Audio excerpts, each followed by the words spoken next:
Hi all, എല്ലാവർക്കും സുഖമല്ലേ? എൻ്റെ കുറേ കാലം കൊണ്ടുള്ള ആഗ്രഹമാണ് ഇങ്ങനെ വോയിസ് ഓവർ ഇട്ട് വ്ളോഗൊക്കെ ചെയ്യണമെന്നുള്ളത്. ഇതെൻ്റെ ഫസ്റ്റ് വ്ളോഗാണ്. എനിക്കങ്ങനെ അധികം ധാരണയൊന്നുമില്ല എങ്ങനെ ചെയ്യണം, എങ്ങനെ ആയിരിക്കണം എന്നൊക്കെ ഉള്ളത്. മിക്കവാറും നിങ്ങളിപ്പോൾ ചുറ്റിലുള്ള വോയിസൊക്കെ കേൾക്കുന്നുണ്ടാകും. ഞാൻ ഫോൺ വെച്ച് മാത്രമാണ് ഇപ്പോൾ റെക്കോർഡ് ചെയ്യുന്നത്. ബട്ട് എനിവേ ഇത് ഇത്തിരി ക്രിഞ്ചാണെങ്കിലും എനിക്കാണെങ്കിൽ ഇങ്ങനെ ആഗ്രഹം തോന്നി, ഇങ്ങനെയൊക്കെയാണല്ലോ കണക്ട് ചെയ്യുന്നത്. എനിക്കാണെങ്കിൽ ഇങ്ങനെ കുറേ ബുക്സ് ഞാനിങ്ങനെ സ്റ്റോറൊക്കെ ചെയ്ത് വെക്കും. അതായത് എൻ്റെ 2015 17 ഉള്ള ഡയറീസൊക്കെ എൻ്റെ കയ്യിൽ ഇപ്പോഴും ഉണ്ടാവും. ഞാൻ ഇത് പിന്നെ എന്തെങ്കിലും നല്ല കാര്യം ചെയ്യാമെന്ന് പറഞ്ഞ് ഇങ്ങനെ കളക്ട് ചെയ്ത് വെക്കുന്നതല്ലാണ്ടിട്ട് അത് ഒരു ജേർണലോ ഒന്നും ഞാൻ ചെയ്തിട്ടില്ല. അങ്ങനെയുള്ള ഒരു ബുക്കാണിത്. ഇതെൻ്റെ ഫസ്റ്റ് എൻ്റെ ഇപ്പോഴത്തെ ഓഫീസിൽ നിന്ന് എനിക്ക് കിട്ടിയ ബുക്കാണ്. അപ്പോൾ ഇതെനിക്ക് അത്രയും ഭയങ്കര ഇമ്പോർട്ടൻസ് ഉള്ളതാണ്, ഈവൻ ദോ ഞാൻ ഒന്നിനും യൂസ് ചെയ്തിട്ടില്ല. അപ്പോൾ ഇതും അങ്ങനെ ഇരുന്ന് പോകും എന്നുള്ളത് വെച്ചിട്ട് ഞാൻ കരുതി ഇതിനങ്ങ് യൂസ് ചെയ്തേക്കാം.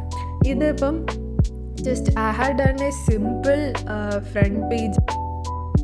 അതായത് എനിക്കിങ്ങനെ സ്റ്റിക്കേഴ്സോ ഇപ്പോൾ സ്റ്റേഷനറി ഐറ്റംസോ ഞാൻ ഒന്നും കളക്ട് ചെയ്ത് വെച്ചിട്ടില്ല. ഞാനങ്ങനെ ജേർണൽ ചെയ്തിട്ടുള്ള വ്യക്തിയൊന്നുമല്ല.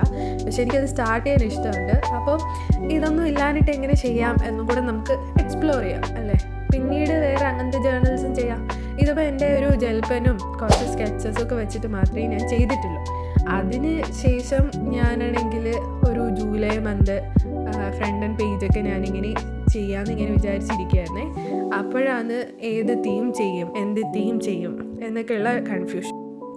അങ്ങനെ ഒരു സൺഫ്ലവർ തീം അങ്ങ് ചെയ്യാമെന്ന് വിചാരിച്ചു. ഇതിലിപ്പം അങ്ങനെ പ്രത്യേകിച്ച് ഞാനങ്ങനെ ഡെക്കറേറ്റ് ഒന്നും ചെയ്തിട്ടൊന്നുമില്ല.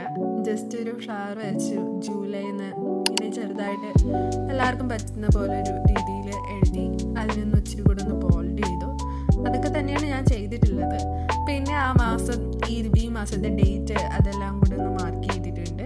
പിന്നെ യെല്ലോ കളറും ഒരു ഗ്രീൻ കളറും പിന്നെ ബ്രൗൺ കളറൊക്കെ അത് സൺഫ്ലവറിൽ കാണുന്ന പോലെയൊക്കെ തന്നെ എനിക്ക് തോന്നുന്ന രീതിയിലൊക്കെ ഞാൻ ചെയ്തിട്ടുണ്ട്. പിന്നെ ഇതൊക്കെ ഇങ്ങനെ കളർ ചെയ്ത് വന്നപ്പോൾ രസം തോന്നി. ആദ്യം കരുതി പോയോ എന്നൊക്കെ ഇങ്ങനെ വിചാരിച്ചായിരുന്നേ. പിന്നെ എല്ലാം കൂടെ കഴിഞ്ഞൊരു എൻഡ് പ്രോഡക്റ്റ് കിട്ടിയപ്പോൾ കൊള്ളാം. പിന്നെ ഇതുപോലെ ഇച്ചിരി പാറ്റേൺസ് ഒക്കെ ഇങ്ങനെ ഡ്രോ ചെയ്തു. ലാസ്റ്റ് ഇതൊന്ന് കളർഫുള്ളായിട്ട് കണ്ട് ഒന്ന് ഇച്ചിരി കൂടെ ലവ് ചിഹ്നമൊക്കെ ഇട്ട് ഒന്ന് ഡെക്കറേറ്റ് ചെയ്തിട്ടപ്പോൾ നല്ല രസം തോന്നി കേട്ടോ. നിങ്ങൾക്ക് അഥവാ ഇഷ്ടപ്പെട്ടിട്ടുണ്ടെങ്കിൽ നിങ്ങൾ ഫോളോ ചെയ്യുക, സബ്സ്ക്രൈബ് ചെയ്യുക.